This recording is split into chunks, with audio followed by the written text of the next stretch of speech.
PSG Fan TV, bonsoir à tous, bonsoir à toi Stéphane. Salut les gars. Le Paris Saint-Germain s'est imposé 0-3 ce soir à l'extérieur. Ouais. Premier match en Coupe de France et très bon match. Je vais parler de la charnière centrale. Je sais que Sergio Ramos, c'est un joueur que tu observes beaucoup. Et voilà, tu as quelques réserves sur sa forme en tout cas, et non pas sur le joueur. Et qu'as-tu pensé de sa performance cette première partie de match? Oui, alors pour revenir un petit peu à la genèse de ce que tu dis, c'est vrai que quand il a été, quand il est venu signer à Paris, j'ai dit attention parce que par rapport à ces blessures qu'il avait, c'est des typologies de blessures qui sont très difficiles en fait à soigner et surtout concernant les rechutes. Voilà, au niveau du mollet et tout ça, c'est vrai que un joueur comme ça, de son âge en plus, même s'il est fit, même s'il est préparé musculairement, à un moment donné, ça peut repéter. Et je pense que le manque de jeu qu'il a depuis le début de l'année, je pense que je ne me suis pas trompé, et à mon avis, c'est ça. Alors concernant ces matchs, il avait fait tout un match, on se rappelle du match qu'il était titulaire, il a fait le match entier, et après on ne l'a pas vu pendant plusieurs semaines. Saint-Etienne. Contre Saint-Etienne, on ne l'a pas vu pendant plusieurs semaines, et à mon avis, voilà, peut-être il n'y avait pas forcément une rechute, mais peut-être un point, un truc, une petite alerte. Donc pendant pas mal de temps, il n'a pas joué. Et aujourd'hui, il fait une première mi-temps qui est correcte. Hein. Franchement, il est correct. Hein. On voit que défensivement, il est là. Bon, en même temps, attention, hein, voilà, on est sur une N3 devant. Bon. Voilà. Mais je pense que c'était un test, une forme de test match pour lui. Et c'est bien de le mettre dans des conditions comme ça parce que pour lui, ça lui fait une forme de match d'entraînement un petit peu plus en situation réelle plutôt que de les matchs d'entraînement, tu vois, qu'on a justement au camp des loges. Et bon. Moi, je trouve que c'est plutôt pas mal. Il a été intéressant aussi offensivement en distillant quelques ballons, en faisant une belle frappe à un moment donné. Non, intéressant. Maintenant, attention, voilà, au mollet, quoi. Très bien, on va monter d'un cran en parlant d'un Titi parisien, Dynam Bimbe ce soir. Donc titulaire, qu'en as-tu pensé?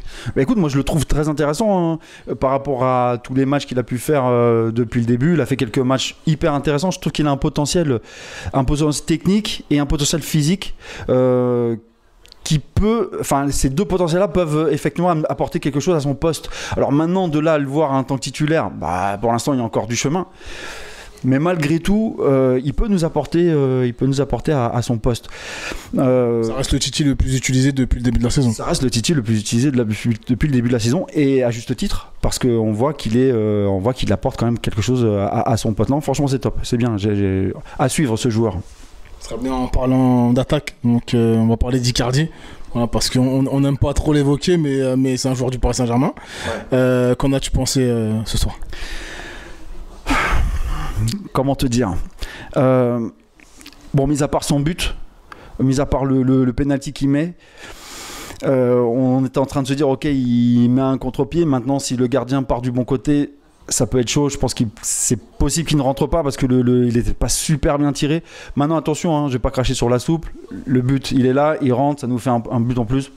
Écoute bien, mais par contre, voilà, beaucoup d'occasions ratées, beaucoup d'opportunités qui devraient beaucoup mieux négocier. Je ne sais pas si on va le mettre sur le fait du manque de match, du manque de mise en situation, mais en tout cas, par rapport à un joueur de ce calibre, ou en tout cas de ce calibre, quand il est arrivé au Paris Saint-Germain et l'image qu'il avait au Paris Saint-Germain, pour moi, c'est pas des occasions qu'il devrait rater. Voilà. Peut-être qu'on lui en demande trop, parce qu'il joue plus beaucoup, mais en tout cas, pour ma part, c'est des occasions qu'il doit mettre dedans, surtout face à une 3, quoi.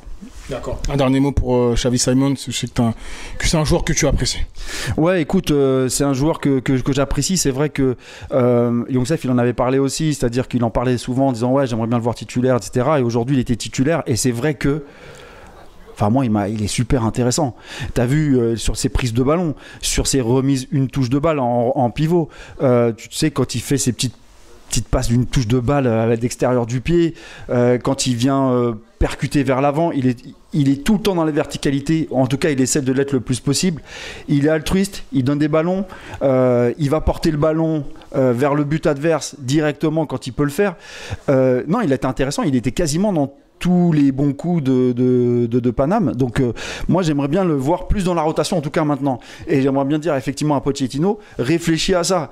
C'est vrai qu'on a on est assez fourni par rapport à son poste là, mais j'ai envie de lui dire, mais voilà, il faut qu'il rentre dans la rotation. Si on veut garder des joueurs comme ça, en plus, je crois qu'il va c'est sa dernière année, en plus là, il doit être renouvelé. Renouvelez-le, mais mettez-le dans la rotation, parce que c'est intéressant de voir évoluer ce joueur. Il faut pas qu'on perde des joueurs comme ça. On en a trop perdu des joueurs qui étaient intéressants chez nous, qui sont partis. Et on les trouvait bof et ils sont partis, ils ont explosé à Nkunku par exemple, on le voit, il part, il explose dans son club. Non, il faut qu'on le garde, il faut qu'on l'exploite. Merci à toi. Bonne soirée les gars et à bientôt.